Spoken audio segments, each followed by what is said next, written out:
Hey guys, my name is Christina. My name is Brian, and welcome to What the Fuck Did I Just Watch? Where every week we will be rolling a 26-face die that will determine the first letter of the movie we will watch this week. The twist is that one of us, or both of us, have never seen the movie before. So join us as we share our thoughts on the movie. I mean, that's gonna be horrible, but yes, absolutely. Have a few laughs. Stop it. And discuss what the fuck we just watched. Hello everyone, and welcome back to another exciting episode with Pants. Just me. Just Pants. Yes. Today we're going to be discussing denim. Khaki. Spandex. Joggers. Shorts and more. And more, etc. Sometimes we don't know how to bring this in. So, hi, now that we're here, thanks for joining us. We won't be talking about different pants types. No, that was indeed a trick. It was a ruse to get you here. Ah, yes. Now that we have your attention, you can never leave. Don't hit stop.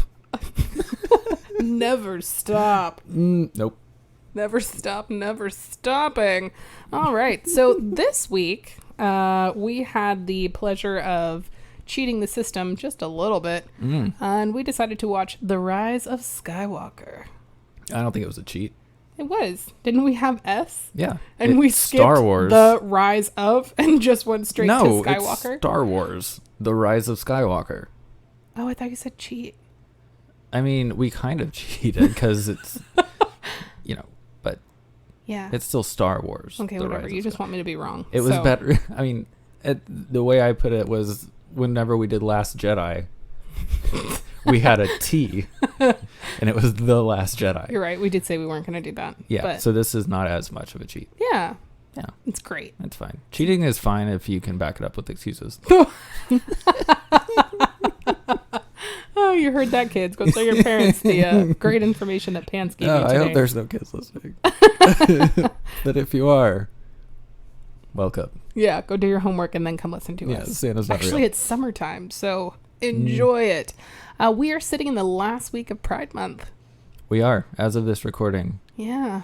It's been a Pride Month. It has been a Pride Month. I feel like there's too much merchandise out there. As that's you Pride are related. wearing.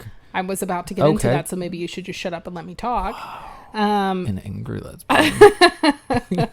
And I spend a lot of money on Pride things. They definitely know how to reach my pocketbooks. Indeed. Yeah, I'm all gayed out today. I've got my Pride Nikes on, my Pride Puma hat.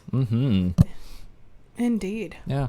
I have a Pride shirt on, and we did not coordinate, but I think it's just a gay thing for June. It is. Yes. Yeah. So this is the month where I wear everything without fear of judgment. Well, I still mean, judged. There will be judgers. Yes. But I am not afraid. Okay. Yeah. I got my, it was easy. I got my cool shirt from Target. And I guess that's all. Well, I have my Apple Watch band. Ooh. But I wear this year round because I'm too lazy to change it out. I've been wearing it since last Pride. Now it has paint on it and everything from painting the house. Yeah, I couldn't agree with you more. My band has been the same for a very long time because it's a pain in the butt to change, and it's no longer fully purple. Yeah, it's not super hard. It's just, I just don't want to. Agreed. TBH. Anyways, back to the movie. Yeah, speaking of gays. Let's talk about that Poe Finn ship, eh? Poe Finn ship. Yeah. I love the Poe Finn ship. Yeah. That's actually really cute. Yeah, that's a thing that people were shipping them. Oh, okay. I just love it. Oh, good. It's super cute. Yeah, they should have doubled down on it. They didn't. But anyway, yeah, so as was stated, we are going over Star Wars The Rise of Skywalker, which is the latest and so far final entry in the Skywalker saga of Star Wars. It was the last feature film to come out before like Mandalorian and Bad Batch and things like that. So yeah, it was supposed to be the one to finish off the Skywalker saga and bring it all to a close and tie up all the loose ends. But instead it made a lot of new ends. I've got to say, I was pretty disappointed. Yeah. It left me just unsatisfied. Yeah. CGI was badass, though. Yeah. That is one thing I have to give it. To mention the goods first, the effects were very good, as is, I would say, tradition for J.J. Abrams films and Star Wars films in general. It was very pretty. It was nice to look at. Lots of pretty people. Mm-hmm. And lots of pretty people. Some cool moments that we can get into. Mm-hmm. But other than that, it was really hollow, I guess you could say. Yeah. It was left a lot to be desired. It did. And it wasn't it didn't follow up with Last Jedi like I thought it was going to. Which again, we when we get into like the production of the movie, we can go into that, but it just felt like a 180 from Last Jedi. Mm-hmm. And it just felt too familiar, I guess. And that's not what at least I was looking for with the entirety of the new trilogy. And 2/3 of the new trilogy were just a bunch of familiar story beats and characters and things like that. Yeah. So those are my thoughts. You always have a lot to say. I do. I have more. Oh. For later. Oh, okay. I did really enjoy the effects. Just to kind of repeat what Pan said. But yeah, it didn't give me the same emotional effect as The Last Jedi. Yeah, so I mean it was really cool. There were some scenes in here that were really awesome. We can get into it when we get into spoilers. There were some moments that were pretty cute, but overall it just flopped for me. Mm-hmm. So, which is really sad because I really enjoy Star Wars movies. Just a limp dick across the face of Star Wars. God. I hate how my brain goes into visuals. All right. So, do you want to do this or do you want to do the synopsis It's like that first? gif of the girl with all the hot dogs being thrown at her face. Oh my goodness. That's this movie.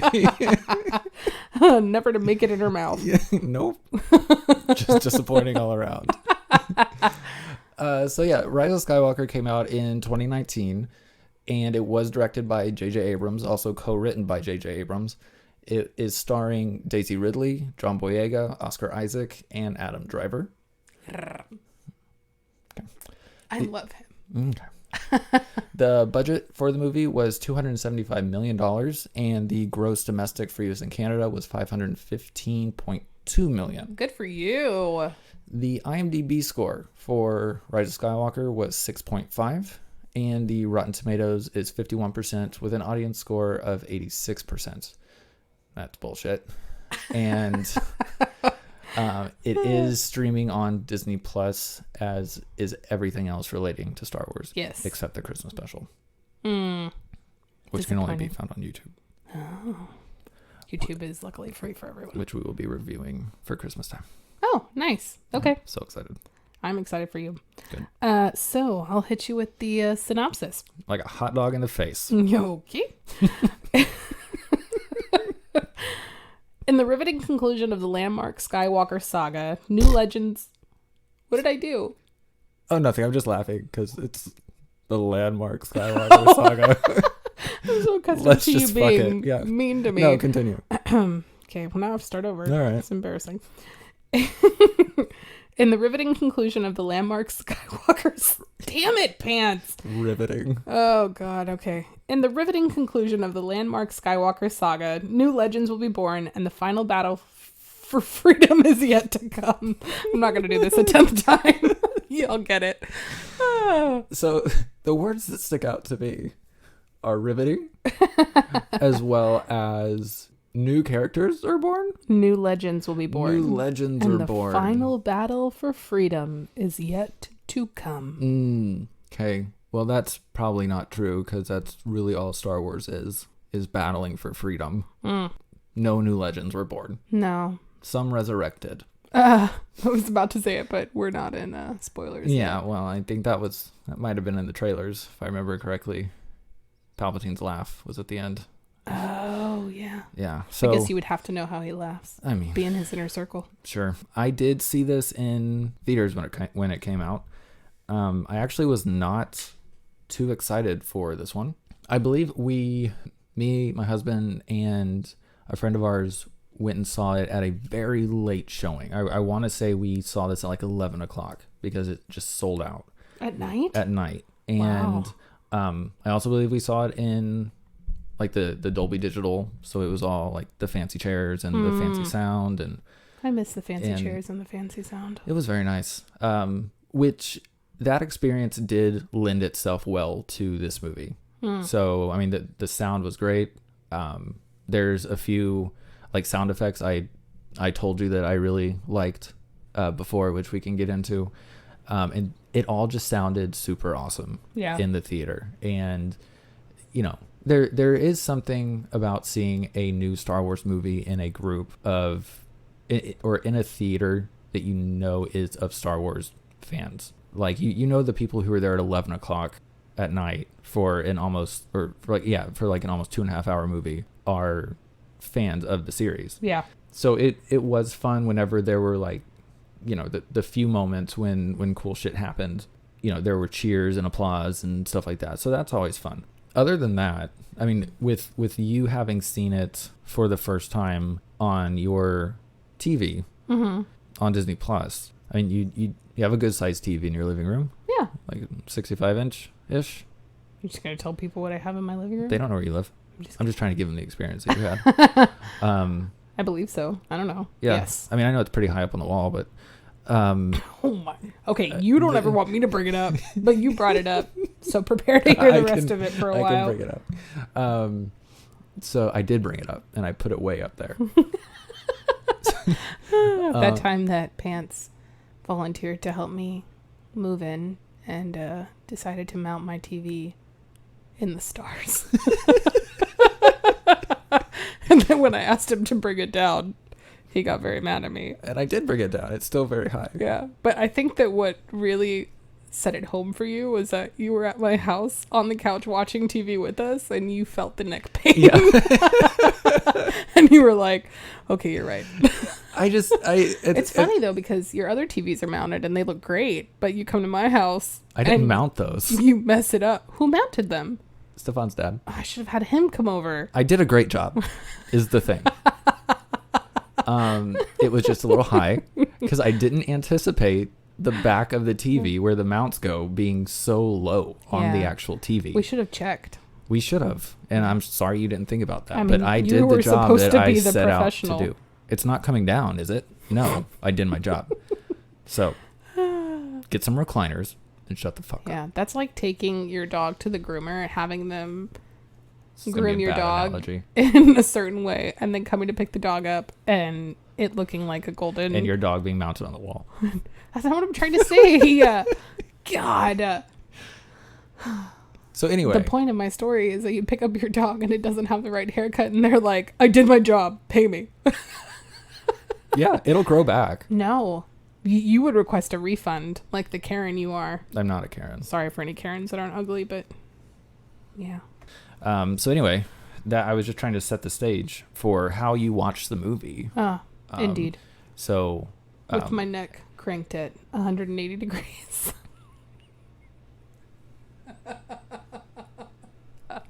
It's not that high. It was. Now it's just like there. Still, yeah, you just kind of have to move your eyes up a little bit. Still have a 90-degree angle on my neck. That's not true.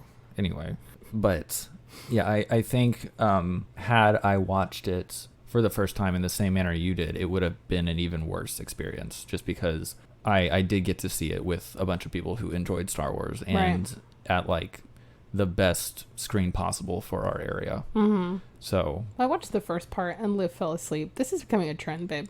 And then you came over and we watched the rest of it. So I enjoyed watching it with you, but I mean, it still fell short. Yeah. But not in like length of the movie because it was way too long. Correct. Yeah. Yeah. Mm-hmm. There's some scenes though that are really cool. So sure. We'll get into that in a minute. All right.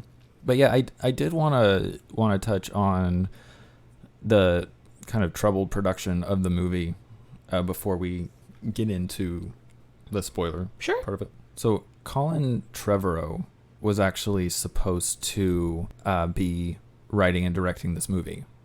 You may know him from the Jurassic World series. And he kind of allegedly butted heads with Lucasfilm and over quote unquote creative differences and parted ways. So he had written an outline and I believe part, if not the whole script, for his version of the movie. And Lucasfilm either didn't like it or didn't like aspects of it that he didn't want to change, or I don't know. But they parted ways and they contacted J.J. Abrams. Well, they actually contacted Rian Johnson to come back to do this one after Last Jedi. But he wanted to take some time off from Star Wars after Last Jedi so he could make Knives Out. So that's why he didn't come back. I do think that would have, I know that would have been a completely different movie and probably a lot better. Sorry for everybody who doesn't like Last Jedi, but it's wonderful. And especially compared to this, like I don't think Rian Johnson could have done worse than this, in my opinion. But yeah, it had a really troubled production, and then Carrie Fisher passed away. Right. And she was supposed to, this was supposed to be her film. So I think we touched on this during the Last Jedi episode, but The Force Awakens was kind of a Han Solo, not centric, but it was kind of his film. And Last Jedi was Luke's, and this was supposed to be Leia's. And that didn't happen. So all of her scenes where she is present, they digitally took her out of the deleted scenes of Force Awakens, changed her outfits and like added some gray to her hair digitally and inserted her and kind of built scenes around her and her dialogue. Isn't that crazy? It's insane. Like, it just blows my mind that, that's possible. Yes. Yeah.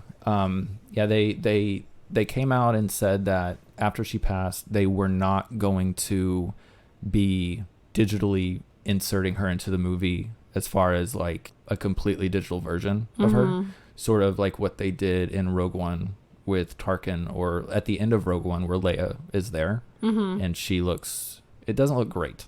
But you can also see a digital version of Leia in this movie during a lightsaber training scene between her and Luke. They're both digital, but yeah, they got permission to use the unused footage from Force Awakens and alter it a little bit.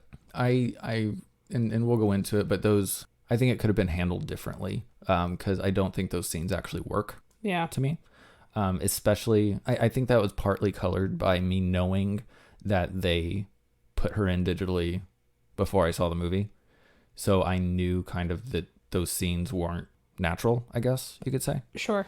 So I had that in the back of my mind. I think I felt some of that too, because I had to ask you. I wasn't sure how they were going to handle it.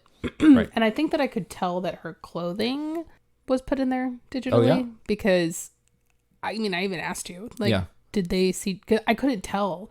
Like, her herself looked pretty okay, but there were, like, certain things about her that were off.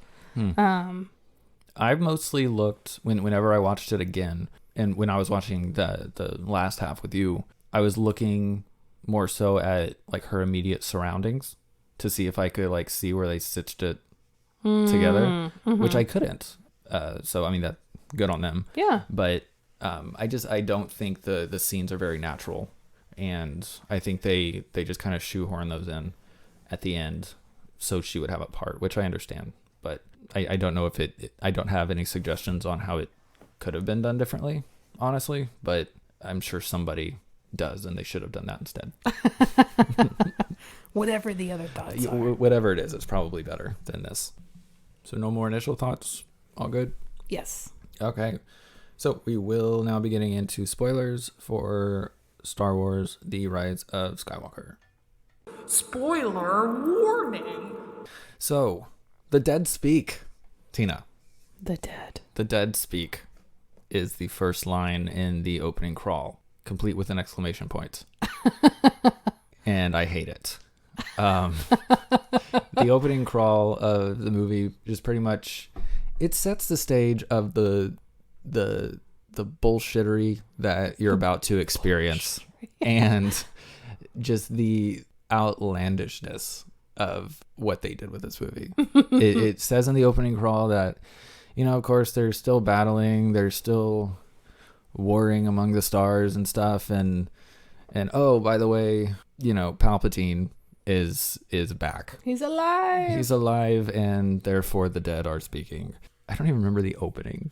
The movie opens with a very angry Kylo Ren annihilating everyone around him. Mm-hmm.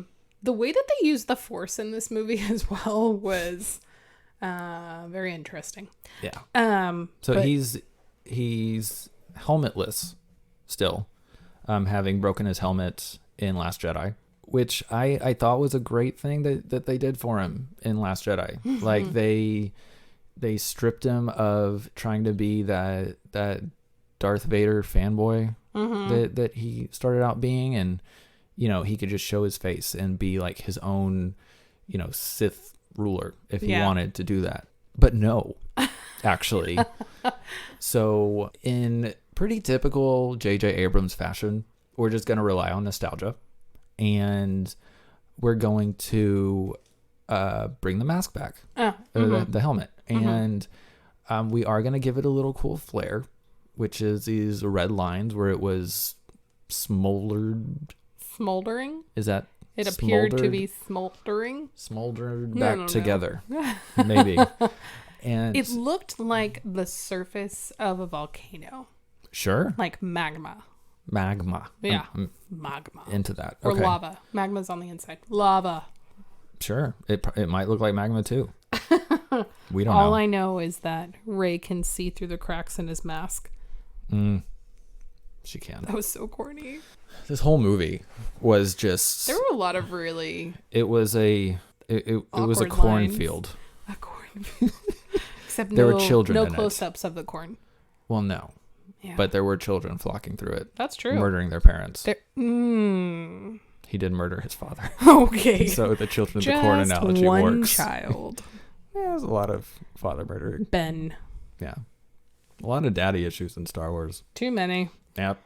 I did like the opening scene with him just like annihilating stormtroopers and just kind of, using his Force powers really aggressively and kind of haphazardly. Mm-hmm. And he was real mad. He was. What about? I mean, we've laughed about how in the other movies he just has these random temper tantrum meltdowns. I mean, so maybe he's, I guess, still mad that like Luke tricked him in the last one. Oh yeah, could be. So he's still just raging about it. Ray doesn't want his D. Yeah, he's like just on a killing spree, a manic killing spree. And I thought he's killing stormtroopers, right? I don't remember who he's killing, but he goes to Palpatine. So Are they Sith or are they stormtroopers? Because he had a bunch of followers and stuff. Because maybe that's what I'm thinking of. I thought the planet was super cool. Is that he had stormtroopers following him. He wasn't fighting stormtroopers. I don't know. I don't care enough. He was just killing people in the beginning. This is honestly like in the Redwood Forest. This is my first rewatch of the movie since I saw it in theaters. Oh. I had no desire to go back to it because it's just very long and I didn't care for it. To go back. Okay. And speaking of, Dominic Monaghan is in this movie. Yeah. Who plays Charlie on Lost. Charlie and is a hobbit in Lord of the Rings. Mm-hmm. And it's always great to see him. He is in this movie, not very much. He's in it quite a bit, though. He's one of the... More as a background. It's weird that he's in it just as much as Rose Tico, who was a major player in Last Jedi. Yeah. But they completely sidelined her in this movie, which is bullshit given that her story was being built up in The Last Jedi. Right. I mean, granted, the whole kiss thing wasn't necessary, but, Last Jedi opened with her sister sacrificing herself to kill that dreadnought, right? Yep. And now she's just, down on the planet pressing buttons and running around and stuff with Charlie. Yeah, it would have been nice to have had more screen time with her. As soon as they kind of made that clear that she wasn't going to be following them. I mean, what was the point of, exactly like you said, what was the point of building up her story during the last movie if you're going to completely drop her in this one? Because, I mean, she might have a few lines, but she's not very active except for the hugging at the end. Right. And, I mean, that just lends itself to a major issue in this trilogy, is that there was no real structure. Mm-hmm. And it was supposed to be 3 different directors doing their own movies. Granted, the whole trilogy was bookended by J.J. Abrams, but I just feel like they took a real risk with Last Jedi, with it being kind of, its own thing. Like, right. It continued the Skywalker saga, but it was adding a lot more to it. Mm-hmm. And, with her parents being nobodies and anybody being able to use the Force. And so sorry, but we'll cover it in a minute. Yeah. I mean, and like the Broom Boy at the end, Yeah. I don't want a follow-up story on Broom Boy, but like that shows anybody can use the Force, but now we're just like balls deep in Skywalker shit again. Mm-hmm. And just Palpatine, and we're just going back and harvesting all this shit that should have been long gone with the original trilogy and the prequels. Lost. Oh my God, you're pushing it. But yeah, I mean, we'll touch on that more. But so Palpatine's back. Mm-hmm. Not entirely sure how, but he's supposedly in his introduction. It shows these tanks of different Snoke pieces. Yeah. So Snoke was entirely Palpatine's puppet, we're to understand, and a clone, I guess. Yeah, I don't know. I don't know why showing those tanks was necessary. I think that's not what they were getting at. But it's pretty much said that all these voices that have been pushing Rey and Kylo have been voices.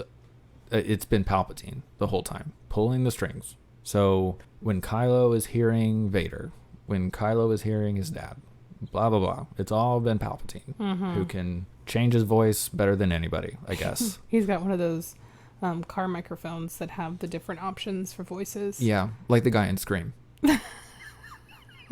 He's essentially the guy in Scream. Yeah. Yeah. He got one of those little things from Target that you can get around Halloween time that disguise your voice. Yes. Love it. So I love the thought of Palpatine like going through Target with like a cart. And he's just being like walked along by that big crane thing that's holding him up. Yeah. So I don't know why he can't walk anymore. But he probably has one of those scooters like, if he's going in Target. I have no idea why he's even there. He has a scooter.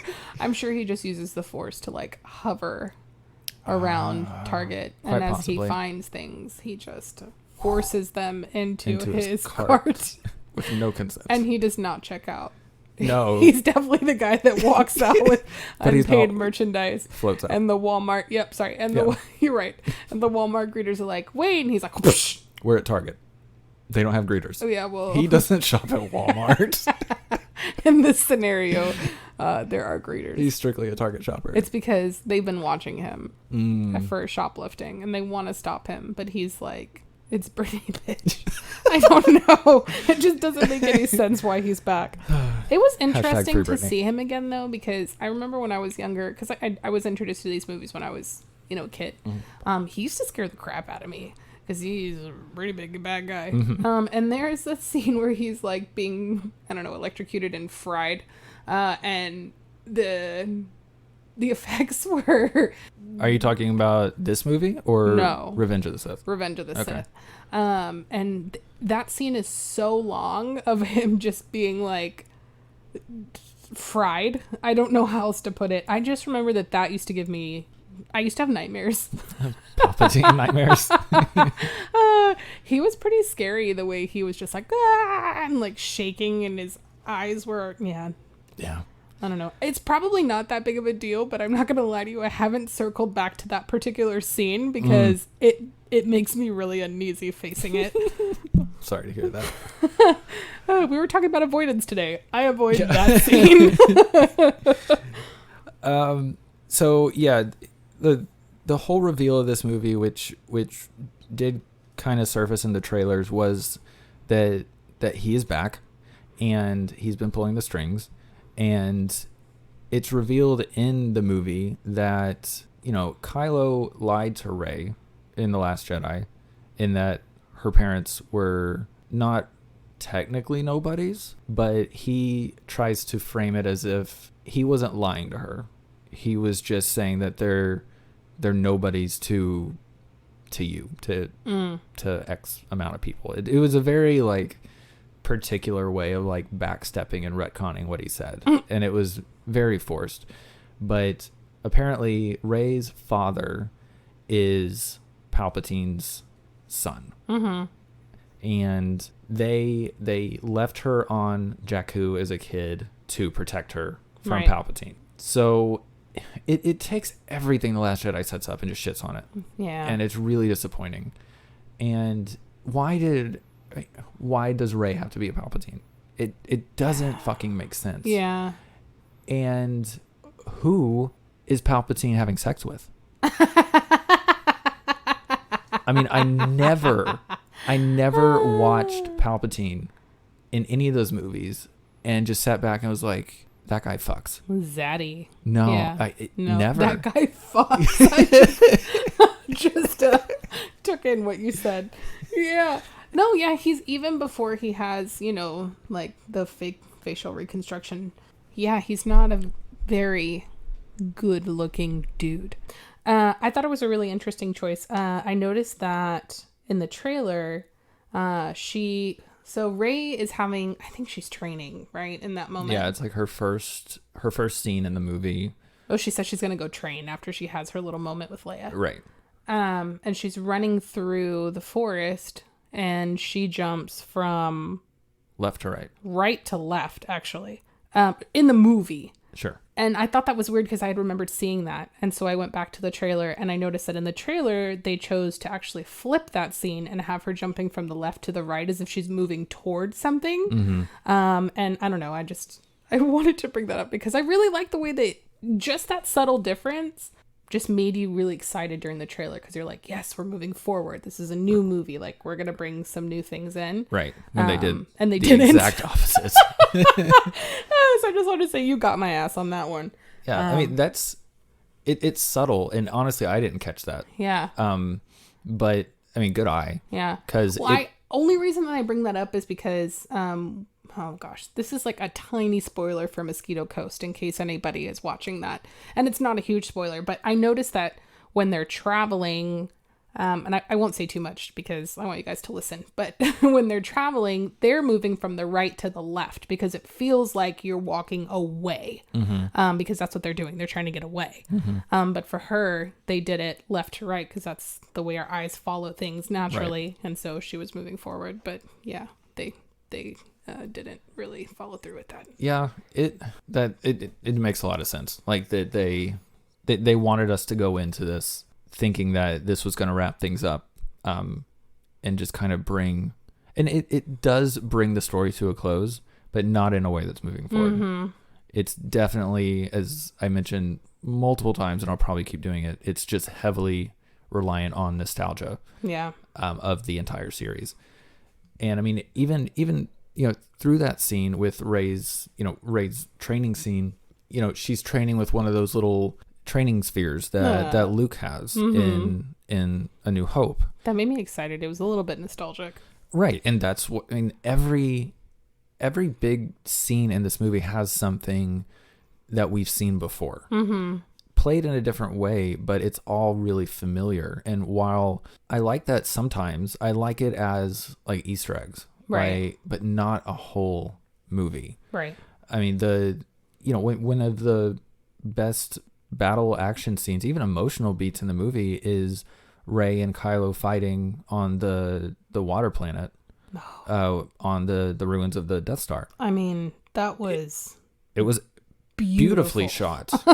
And I mean, just like them, flipping through the waves and, Kylo slow walking out of a huge wave and just super soaking wet. It was really well done. And I mean, J.J. Abrams is a great director. That's sure. But the whole scene was on the Death Star. And why did we have to go to the Death Star to get this little beacon thing where it's never mentioned that that's on the Death Star before? Yeah. Right?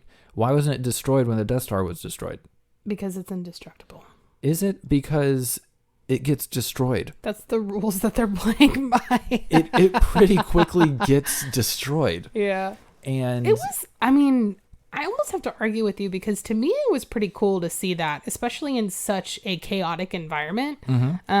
Like you said, I mean, they did plant a lot of it in there, but I particularly enjoyed that because I thought it was really neat to kind of go back to where things started. But I agree with you in that it didn't make any sense why they were going. Had they chosen to do something else and that's why they had to go to the Death Star, maybe I would have been more on board. But it was still a really cool thing to see her kind of traveling through, some like, oh god, I'm just gonna repeat you something familiar, right? And those waves. I mean, I don't totally disagree with you. It's just, I don't know if the whole movie hadn't been like that. Yeah, it would have been cool if that was maybe like the final act of the movie and they had to go back there. Yeah, but the whole movie is just reminders of shit that we've already seen. Yeah. So that we can be comfortable and be like, I don't have to think too much. Right. And why are there only 2 of them? 2 what? 2 of those little spheres. The beacons. Oh, I called it a sphere. It's definitely a triangle. But I know. Moving on. I don't know because he's a poor writer. I don't know. I love how you just said, I don't know. Who does it? I don't know. And can we talk about the dagger that she gets, that she can conveniently hold up to a certain point of the Death Star wreckage? Oh, that was weird. It totally lined up, and then she's like, oh, there's also this little secret thing that comes out of the dagger. Yeah, that felt super weird. That points directly where I need to go. Yeah. What if they had come up on the planet on the other side of the Death Star? Like, it wouldn't have worked. So it all just felt so forced. There were a lot of things that happened that you had to... I'm so slow today. There were a lot of things that they played into this movie that you just had to accept. And I'm the same way. If they have things like that, that's why I kept saying why during Jason X, which to me just a better launched space this movie. week. But oh my god. So yeah, like you're just kind of left with the question why, and you're just supposed to kind of accept these things to accept it. But if there's no logical reasoning or no like trail or conclusion as to why you got there, it does feel very like it was very convenient. Like formulaic. Like they were just going from A to B to C. Yeah. And when or A to Z without hitting, sure B C D E F. Right. We got our first email. Huzzah! Yes. So I'm gonna read parts of it because I think he makes a lot of good points that I agree with. Yeah, thanks for emailing us, dude. Yes. So this is from Frank from the Silver Screeners podcast, which is also available on all podcasting platforms. So do check it out. So he says that he just wanted to give a few of his thoughts on The Rise of Skywalker. Harrison Ford's surprise cameo was a treat. You have to wonder if the scene would have been written for Leia if Carrie Fisher hadn't died. She was originally planned to be front and center, just as he was in The Force Awakens and Mark Hamill in Last Jedi, which we covered that. Mm-hmm. They did the best they could with the scene, referring to Kylo and Han's scene. More screen time shared between Finn and Poe would have followed through with the suggested mutual attraction in episode 7. But dropping the ball on Rose Tico really felt like a waste of potential storyline, especially given her backstory with her sister in Last Jedi, which we also covered. Not anything that hasn't been argued before, to be honest, but there you go. Maybe I'm going against the grain here, but I actually liked that Domhnall Gleeson turned traitor. There was no build-up, but you could argue that that's what made the revelation all the more surprising. They handled the death of Leia very well, and I'm a sucker for a 3-way group hug at the end. Not the best of the franchise, but definitely better than episode 1 and 2. So thank you so much, Frank, for writing in. Mm-hmm. I'll tell you why I call pants. And, just kidding. And if anybody else wants to write in, you can feel free to tweet us at WTF or you can send us an email like Frank did at WTFdidIJustWatchPod@gmail.com, and we'd love to hear from you guys. Mm-hmm. But going off what Frank mentioned, I did like Harrison Ford's appearance. I actually was not expecting it. Yeah. And I think I had forgotten about it. I got really excited when I saw him. That to me didn't feel as forced as Mark Hamill showing up again, or even the scenes they used for Leia. Like those felt more forced than Harrison Ford showing up. Mm-hmm. I don't know if they had like maybe planned on using Leia in that scene. That would have been, I think, a little bit more appropriate considering she was alive, so she could have forced her way into it's force projected. It's just yeah, that doesn't make any sense to me. But I liked how they used Kylo's redemption and eventual death with Leia's passing. Mm-hmm. So whenever, and we'll get to more details on it, but Kylo dies at the end and kind of becomes one with the Force, just like Luke did in Last Jedi.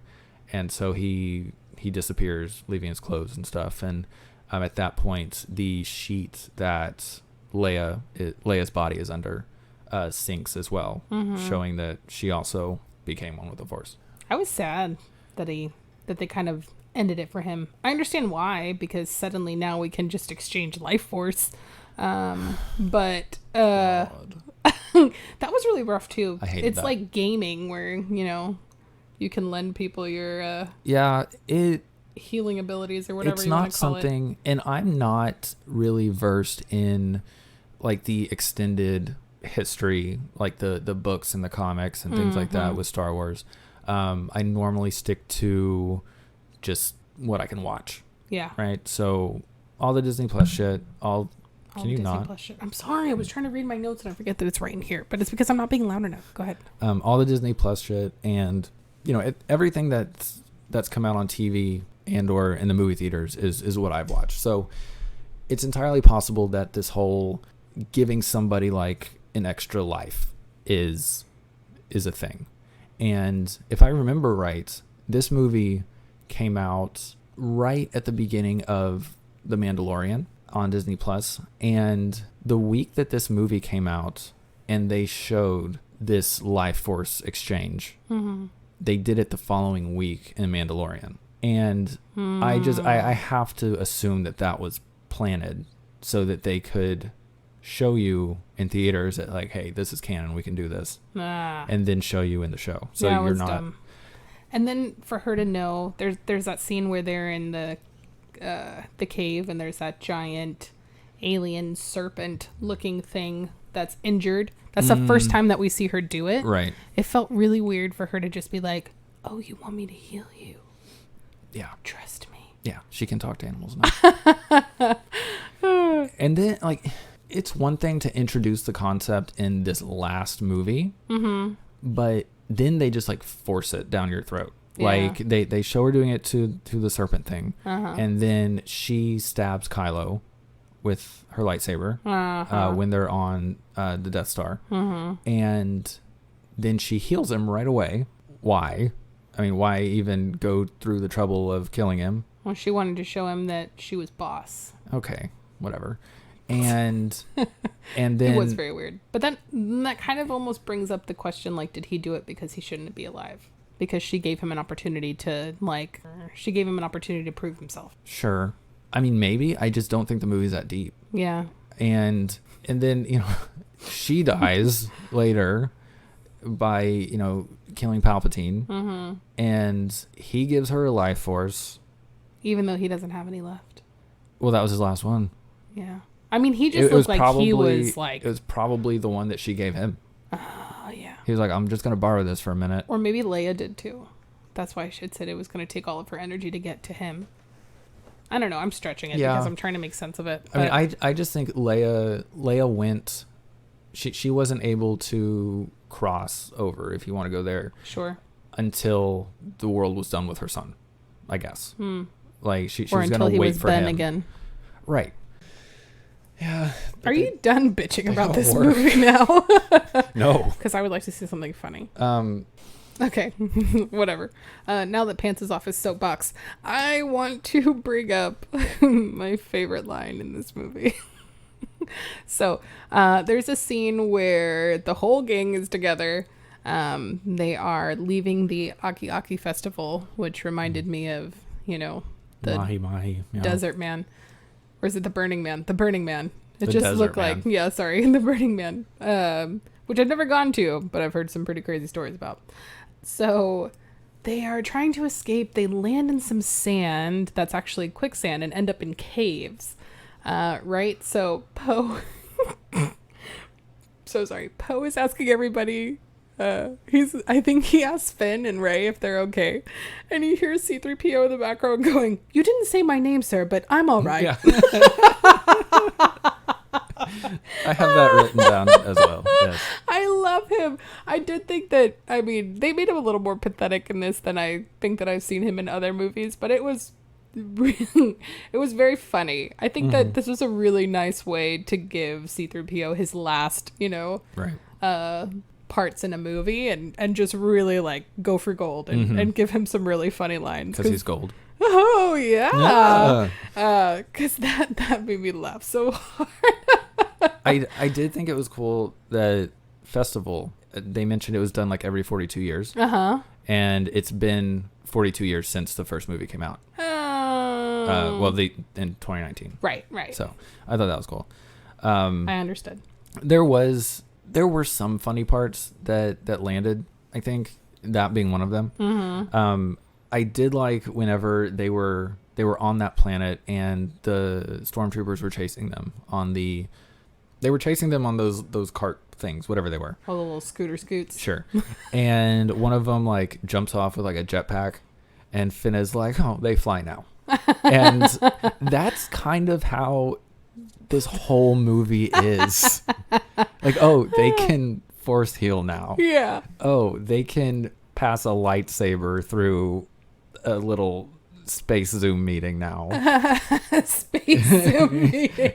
And yeah, that was really strange that, they were kind of already doing that in the other movies too, though. But yes, I agree. It was just like, we're going to do whatever we want to, and you're going to come along, or else you're not going to like this movie. Right. We fell in that last one. I think one of the better parts of the movie is whenever she's Rey, whenever Rey is confronting Palpatine, and she sees Kylo, who's Ben now. Mm-hmm.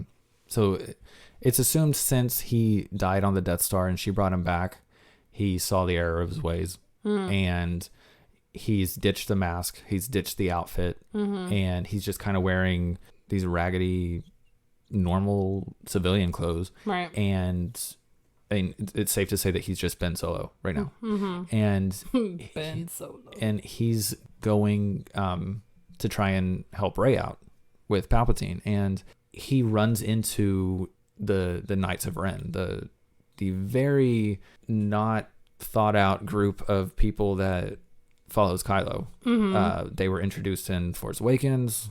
Nothing really happened with them. They just kind of stand there and look cool, and they really didn't do anything here. But he tries to fight him off, because he doesn't have any weapons, so he's just using the Force, and it's pretty cool. And she's able to see him in this very long, drawn-out moment where I assume he should have been killed like 4 times, because to them, he's just staring at nothing.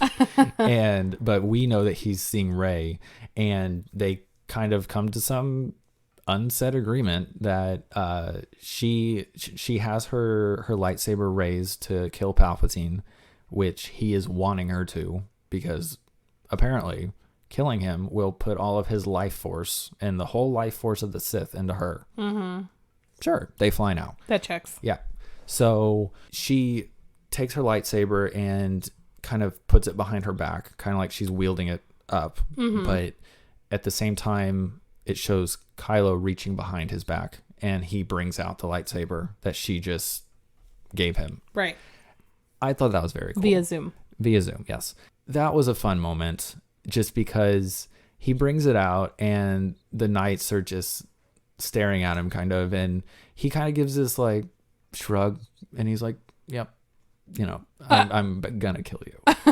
And so he takes them all out, and she has another lightsaber with her.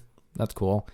And yeah, they get force drained by Palpatine, because Kylo makes it to her, and he says, this is a dyad of the Force, them two, and that he can drain their life force. And he starts doing it, and his fingers start growing back and whatever. And yeah, that was really weird.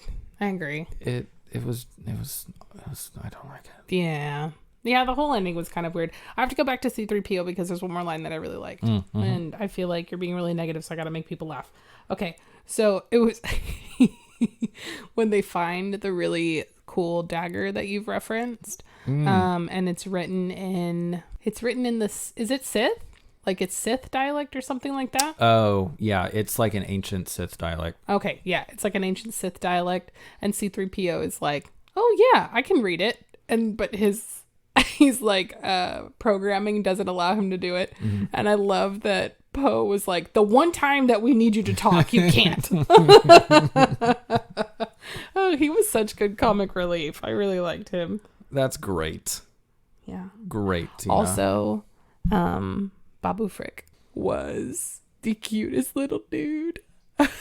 I love that all the movies have something like really cute to it. I don't think that they're going to be able to sell. Do they make them? I haven't even looked it up. If they do, I'm buying one. Probably not anymore. Oh my God, he was so cute. That also felt just so like forced in there, oh just God, to have so a new little cute thing every episode. Yeah. No. Oh, I loved him. I mean, no, he was cute, but I get what they're going for, and that just like leaves a bad taste in my mouth, I guess. I don't know. I liked him a lot. And then when he showed up at the very end of the movie to like, help save the day. He didn't help. He did. He was just in a ship. Shut up. Just like, wah. Hey, what is spice? Fuck you. What is a spice runner? Someone who runs spice. What is spice? I don't know. I assume spice. Oh, you don't know for real? No. Do we Google it? No. Because Poe used to be a spice runner. I want to know what that is. It's apparently just probably like a drug runner. Oh, I want to know what spice is. Look it up afterwards. Okay, whatever. Also, there was a very short period of time in which we thought Chewbacca was dead. That really hurt my soul. Very glad that he survived. Great. Chewbacca lives. Yeah. Rey would have never forgiven herself had she killed him. Yeah, but Chewbacca's like cry at the end when he finds out that Leia's dead is heartbreaking. Yeah. Yeah. That was like, it almost felt like nobody was reacting the way that I would anticipate that they would react. So it was sad, and I was also sad. But yeah, the moment that they showed Chewie losing it, that is what sent me over the edge. Because I was like, that is what I was anticipating everyone to do. But people are just like, yeah, she's gone. And just like, she was such an impactful character, and they had the opportunity to like really let people feel their emotions. And I felt like they never got to it until they hit Chewie. Like, I didn't get that impact from anybody. Well, yeah, but they had just gone through like a whole order of like zombie ships rising out of a planet and like trying to take over the galaxy. So they had to deal with that before they could deal with her death. You can't stop to have a funeral while everybody else is going to die anyway. So I don't know. It felt brushed over. I hated that. Sorry. Let's see. What else did I hate? Harrison Ford is so old now. He is. I love him so much. And Pants lied to me. He told me that there would be no porks in this movie, and he forgot that there's a very small scene. Yes, with I did some forget. Cutie little porks in it. Because I, again, did not ever watch this movie again. And I was probably just so disgusted at that point in theaters that I just brushed over, because I did not think there was any porgs in this movie, and I was so happy to see them just I love it. I wish that you could get tattoo gifs, and give it time. I would definitely have even Chewie and this porg on the dashboard going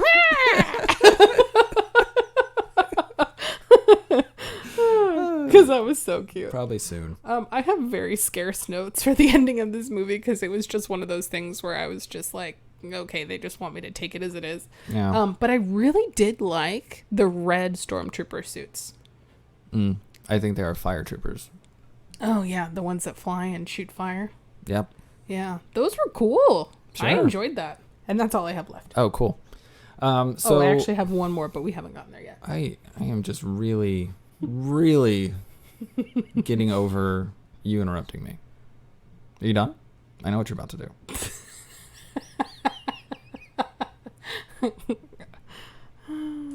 Hey, Pants. Yeah. Knock knock. You gonna say interrupting cow? Why don't you let me do it? Because you've been interrupting cowing me the whole time. You give me such a flaccid dick. I was trying to not say dick, but now I've said it twice. Sure. Let's continue. Why is Lando Calrissian in this movie? You did complain about that. Tell me your thoughts, Pants. They apparently, it was brought up that he wanted to be in the movie for Last Jedi, but Rian Johnson said no because he didn't have a place where he would naturally fit into the movie. Makes sense. J.J. Abrams was like, who gives a fuck if he naturally fits in? We're gonna fit this square peg in this circle hole. Well, if he's a smaller square, then he'll fit in it. No, large square is Lando Calrissian. I mean, again, it's a nostalgia thing, but he did not need to be in this movie. There's no reason. I mean, sure, he got to fly his ship again. He got to fly the Millennium Falcon with Chewie, but it didn't matter. And I think I read somewhere that there was like an abandoned storyline where Jannah, is that her name? Yeah. Where Jannah, the chick that helps Finn at the end, is supposed to be like his daughter or his granddaughter or something. Is that why they had that little weird moment at the end where it's like, let's find out where you came from? Yeah, that was weird. Yeah. And the way she looked up at him like, Daddy? It was... Bubba? I just don't... Not everything has to be about lineage. Yeah. And I feel like that's what this entire Skywalker saga has been about. Right. Like, who is whose daddy? Who is whose... Is that a sensitive topic for you, Pants? Don't ever laugh like that again. That got my ass. Continue. I make myself chuckle. And who is whose grandfather? Who is... Who gives a fuck? Like... I mean, yes, it started with Luke and Leia. They weren't even supposed to be siblings in the first one. That got brought in with Empire. And from then, it was even kind of forced. Like, they didn't need to be related. Yeah. But they are. Yeah. And now everybody's related. Right. It's just a bunch of orphans in the galaxy. Like, why do... Let me preface this by saying, I'm sure everybody knows, I'm a white man. In America. In America. Dear Mr. Royal Hampton. Okay. But not every new character of color that gets brought into a movie needs to be suddenly related. Like, Finn has been the main, African American guy in these movies, which was great to see. But they bring in Lando and they bring in Jannah. Why can't they just be? Why can't they just their be? Own. Yeah, I understand. No, we have to force this, like, oh, you're my long lost granddaughter, daughter, great, I don't know, ex-lover, who knows? But it just, even though they didn't say it in the movie, like, that was the intent. I just, like, again, white guy, it's not my, like, soapbox to stand on, I guess, but it rubbed me the wrong way. And then they, Rose Tico was, a really big Asian influence in Last Jedi. And she was just completely sidelined in this one. Yeah. J.J. Abrams can't handle race. Like, for fuck's sake, man. Is that how you feel? It is. Like, I love when you have strong opinions because you just cannot. You're way No, up there. this wasn't even in my notes. I mean, I put why are all black people related in my notes. But, like, J.J. Abrams, I respect him. He can start a story better than anybody. Like, he was an executive producer on the first season of Lost. He helped write the first script. He directed the first episode. It was wonderful. He was there to start it. He went on to start other shit, and that's great. He started Force Awakens. Give it to somebody else. J.J. Abrams cannot end a series for shit. He likes to put all these little threads out there dangling and let other people handle it. He doesn't even know his own answers to the questions he's asking. Like, wouldn't it be cool if... Yeah, like fill in the blank. Yeah. And like he put it out there for, who are Rey's parents. He let, Rian Johnson answer it. He's like, no, don't like that. She's related to a fucking Sith Emperor that everybody knows of. The Emperor. Yeah. So, give Damon Lindelof a Star Wars. Fuck yes. That'd be amazing. And at the end, whenever the Sith are defeated, it shows all of the ships, the Star Destroyers, falling out of the sky, and it shows one falling near Cloud City.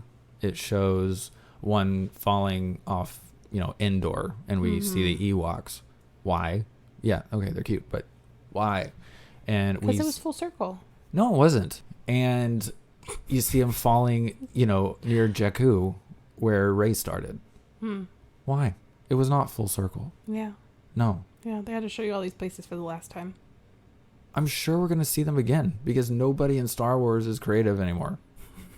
It's like, no, just recycle the same shit. We're getting a Boba Fett TV series. Why? We're getting an Ahsoka series. Okay, she's cool. But why? Interesting. Yeah. Yeah, they just have to keep going. Yeah. Give me more Star Wars. They fucking shoehorned Luke into Mandalorian. Why? Somebody needs his pill of chill. Somebody needs his pill. Let me bitch about one more thing. Oh, of course, Pants, please. Chewie's medal.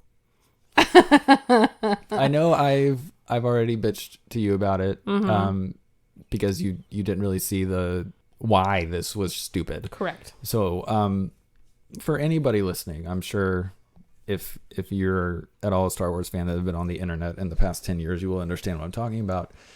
At the end, when they're all celebrating the defeat of the Sith, Maz Kanata goes up to Chewie with a medal, like an award medal, and this is a callback to at the end of Return of the Jedi when they've again defeated the Empire, and Han and Luke are given medals.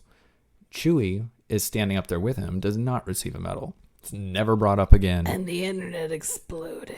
Yeah, it's never brought up again in the course of the series. It's just been a real sticking point to like overzealous virgin fanboys on the internet.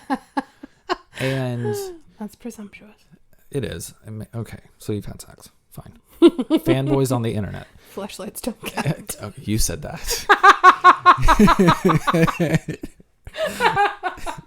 We're alienating all of our fans with fleshlights. I was really trying to do it back here, but it picked up. Okay. So they were the only people that were mad that Chewie didn't get his medal. Yeah, he deserved one, but who gives a fuck?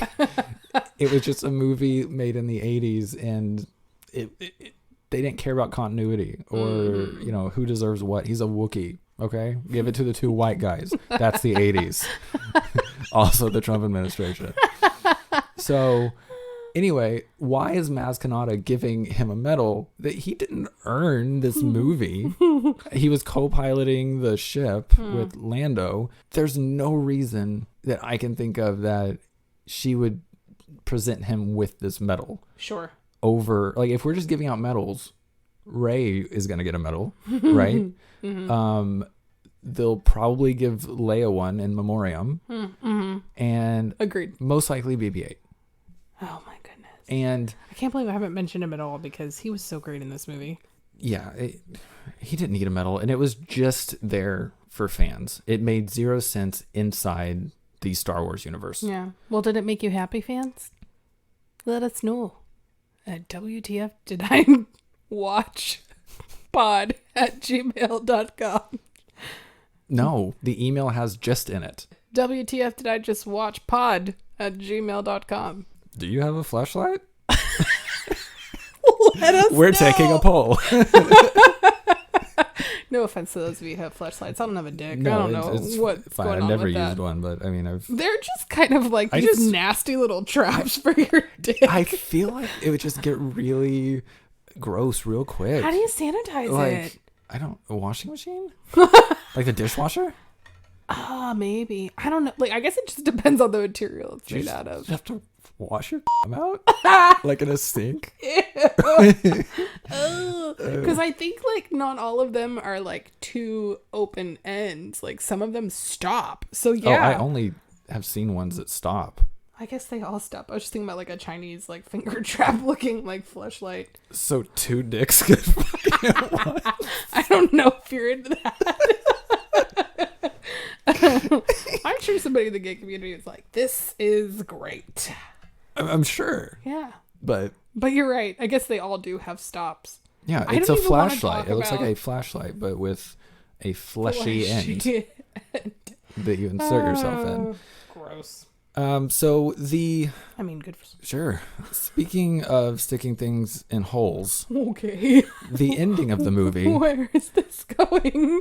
Oh, shows okay, go ahead. Rey and BB-8 going to Tatooine and walking through Luke's old like stomping grounds, his childhood home, whatever. And she goes and she takes Luke's saber and Leia's training saber, which we were just introduced to in this movie. Wraps them up all nicely and like force sinks them into the sand. That was interesting. I don't know why. I mean, I guess, like May sort of you like a rest in grave. peace. Right. Yeah. But I mean, those could have been useful. They don't really have to fight anything anymore. Yet, give them a few years till they need a movie idea. Like, I mean, you could have just taken like... Star Wars. Palpatine's back again.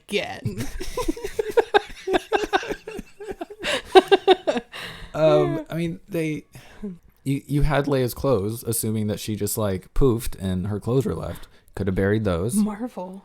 I didn't know we were having poofs. That's a blip. What is it? You're right. Yeah, the poof was But left behind. To me, it was just poof.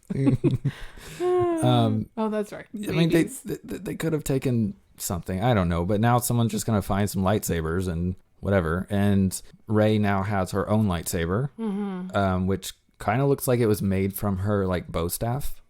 Had some elements to it. And has a yellow blade, which is cool. Sure.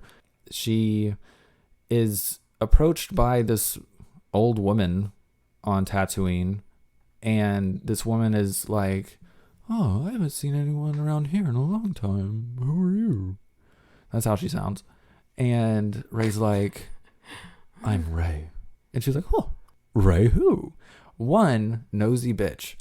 What does it matter to you what her last name is? So Rey kind of like looks off into the distance and, just looking at it longingly, and she sees little apparitions of Luke and Leia. And she's like, "Oh, yeah, that's right. That's who I am." And she turns back to the woman after seemingly like a full 45 seconds of staring into the distance. This woman's still here. And she's like, "I'm Rey Skywalker."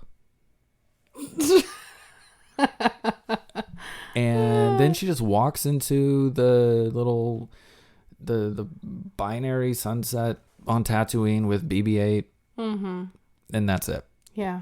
Why is she a Skywalker now? I think she probably just went down to the legal office and got her name changed. I don't think Tatooine has a legal office, and I think if she had done that, she wouldn't have had to look into the distance for so long to get the idea that she's a Skywalker. Maybe she was just taking the moment in, like, this is the first time someone doesn't know who I am. I would really like an alternate scene, just from that woman's POV. And just like standing there watching Rey just looking into the distance for a good 30, 45 seconds and being like, what is she doing? This is crazy. Like, who's she looking at? Yeah. Does she not know her name? No. Oh, she's back. Okay. Rey Skywalker. Why does that name sound familiar? Who knows? Let me keep walking my big horse. So yeah, I think it would have been a better choice to just have her own being a Palpatine, just instead of her wanting to change herself, and just let the Skywalker line die. Like, because she's not a Skywalker. Like, she can carry the name, sure, but I would have been fine with her just saying just Rey. Yeah. Because, I mean, she belongs to no one. Well, now she belongs to some Force ghosts. Some Force projection ghosts. Yeah.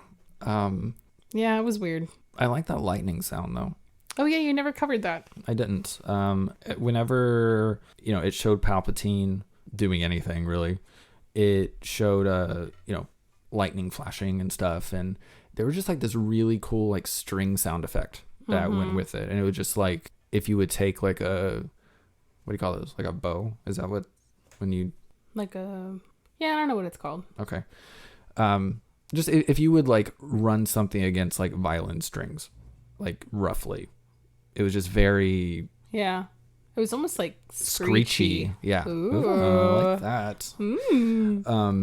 But, yeah, I don't know why that just turned me on. Okay. You have the weirdest penis. Just the screeching noises in the background. I have the weirdest what? Penis. That's what I thought you said. It just didn't make sense. Because it's aroused. I get what you're going for. Angry violin noises. Okay. Well, no freckles. So that's good. No one will understand.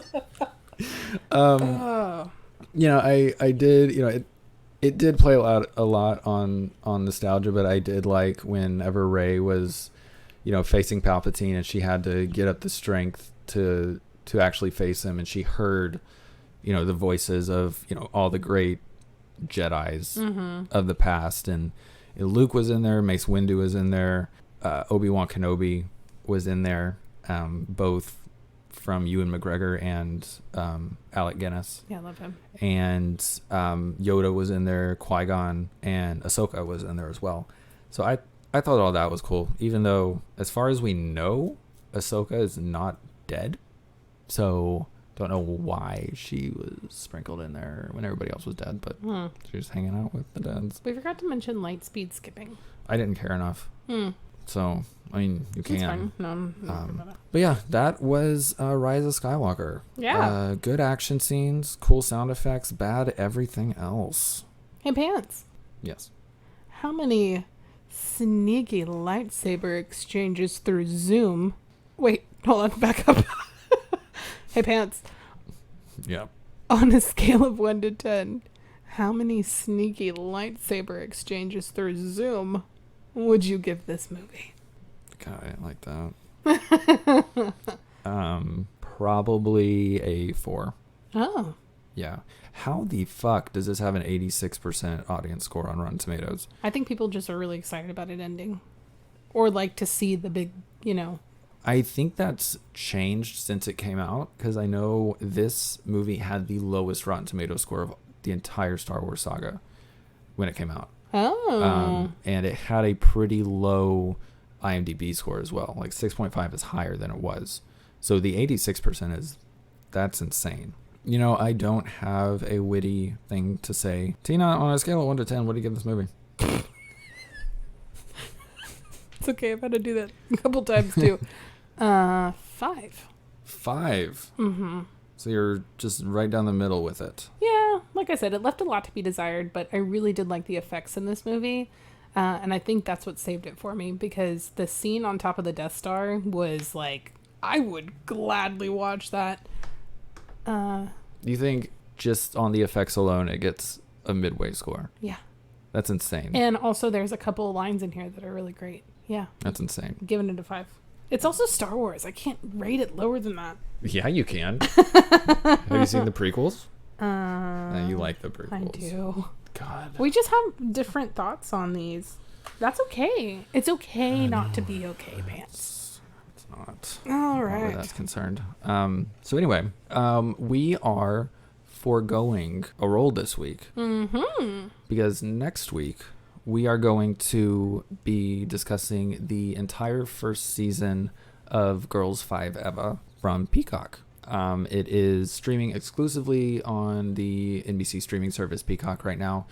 I think you can watch like the first 3 episodes for free. Mm-hmm. I'm not sure, but it's a great show, and you now have a week to watch it before we talk about it and spoil it. Yeah. But it is 100% worth it. Mm-hmm. If you like 30 Rock, if you like Tina Fey's sense of humor, she is an executive producer on this show. It is absolutely wonderful, and it has an amazing soundtrack, and I love it so much.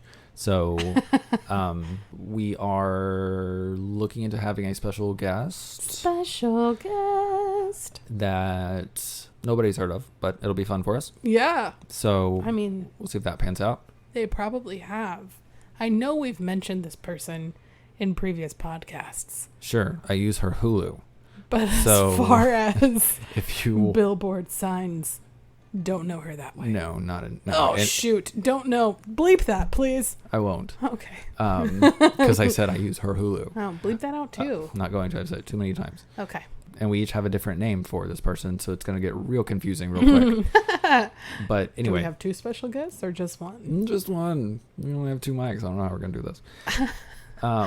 So anyway, that will be next week's episode. I believe the following week we are going to be putting out a bonus episode in lieu of a movie review.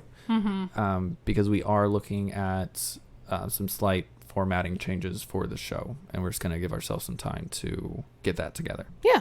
So until then, you can email us at wtfdidijustwatchpod@gmail.com. We are on Twitter at wtfdidIwatchpod. You can give us any suggestions, comments, concerns there. Affirmations. Affirmations. Love good affirmation. Love those through emails more, though. So do that. Mm-hmm. If you have thoughts on Girls 5 Eva, if you've watched it already, please send in your thoughts on it. Favorite parts, favorite quotes. If you hated it, you can send it. I will rebut everything you say because I've seen it way too many times already.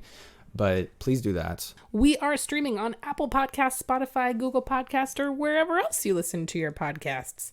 And definitely make sure you subscribe, rate, and review us on Apple Podcast, and tell your friends if you like what you hear. Let's get 42 of you suckers on board with us. Suckers is what you want to refer to them as. Yeah, Bieber has believers. We have suckers. Selena has Seleners. I don't think that's what it is. No. We have suckers. She has a lot of sad fans, is what Selena has. We're going to come up with a cooler We name. have what the fuckers. Oh, that's... hell yeah. Tell your friends so they can become what the fuckers with us. I love it. We're going to make shirts if you guys think that that's great. So, yeah. Thank you so much for listening. I can barely afford stickers. One day. Okay. You guys can help support this podcast by Sure. visiting... We're not on Patreon. No, we're not. Yeah, so tell your friends. Thank you so much for listening. We had fun on this one. Yes, we did. Have a great week, everybody. Bye. Bye.